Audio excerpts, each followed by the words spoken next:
Bonjour chers élèves, je vais faire un petit rappel de numération qui est important pour comprendre toutes les techniques opératoires. Donc je vais inclure ce rappel dans ma vidéo pour les additions et pour les soustractions. Donc si vous l'avez déjà entendu, vous pouvez passer rapidement pour voir la suite. Je n'ai que 10 chiffres de 0 à 9 pour exprimer toutes les quantités jusqu'à l'infini. Comment je vais faire? Je vais utiliser un système très ingénieux, c'est le système de numération décimale. Quand j'arrive à 9, je n'ai plus de chiffres pour la suite. Et bien qu'est-ce que je vais faire? Je vais prendre les 10 unités que j'ai comptées et je vais les transformer en une dizaine. Je n'ai plus d'unités puisque j'ai utilisé mes 10 unités pour faire une dizaine. Je vais écrire ce nouveau nombre comme ceci. On a réutilisé les mêmes chiffres pour exprimer une nouvelle quantité. Le chiffre de droite, c'est le chiffre des unités. Il indique combien j'ai d'unités. Là, j'ai plus aucune unité puisque je les ai toutes utilisées pour faire une dizaine. Et ensuite, j'ai à gauche de mon chiffre des unités, j'ai le chiffre qui indique le nombre de dizaines que j'ai. Là, j'ai une dizaine. Pour bien comprendre comment ça fonctionne, on va utiliser le tableau de numération. C'est un tableau à colonnes et chaque colonne correspond à la valeur du chiffre dans le nombre. Le chiffre le plus à droite, c'est le chiffre des unités. Ensuite, vous avez le chiffre des dizaines, des centaines, etc., etc. Quand je compte et que j'arrive à 9 unités, je n'ai plus de chiffres pour exprimer la suite. Alors, qu'est-ce que je fais? Je transforme 10 unités en une dizaine. Je n'ai plus d'unités, du coup, et par contre, j'ai une dizaine. Ce que je dois comprendre, donc, c'est que je ne mets jamais deux chiffres dans la même colonne. Quand j'arrive à 9, eh bien, je bascule dans la colonne suivante, la colonne de gauche. Je veux ajouter une unité. Je n'ai plus 0 unité dans la colonne des unités. J'ai une unité, ça me fait 11.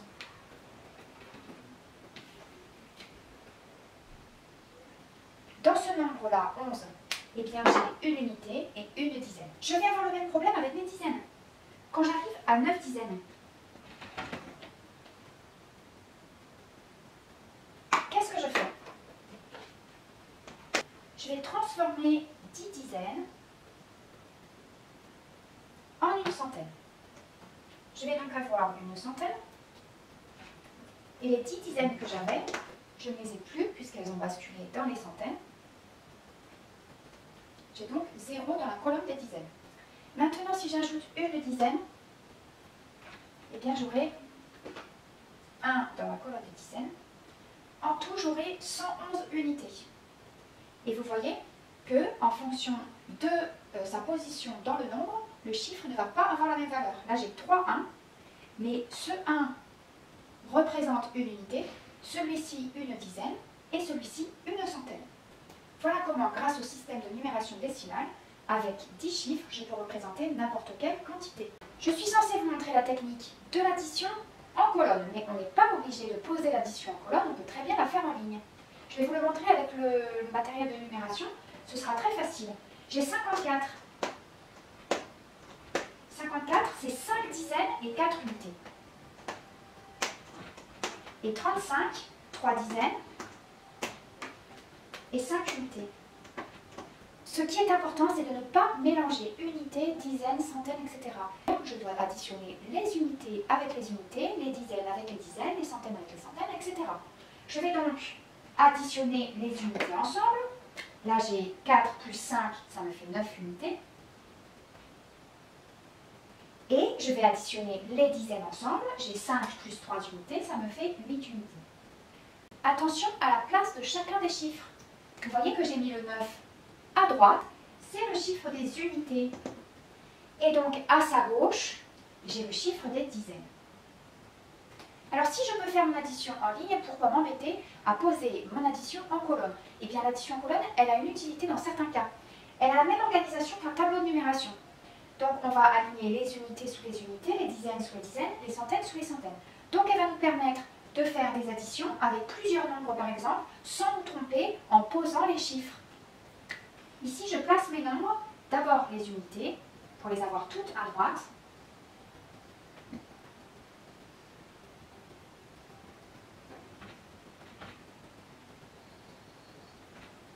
Quand je pose mon addition, j'imagine le tableau de numération. J'ai la colonne des unités, la plus à droite. Ensuite, j'ai la colonne des dizaines et la colonne des centaines. Je commence toujours par additionner mes unités,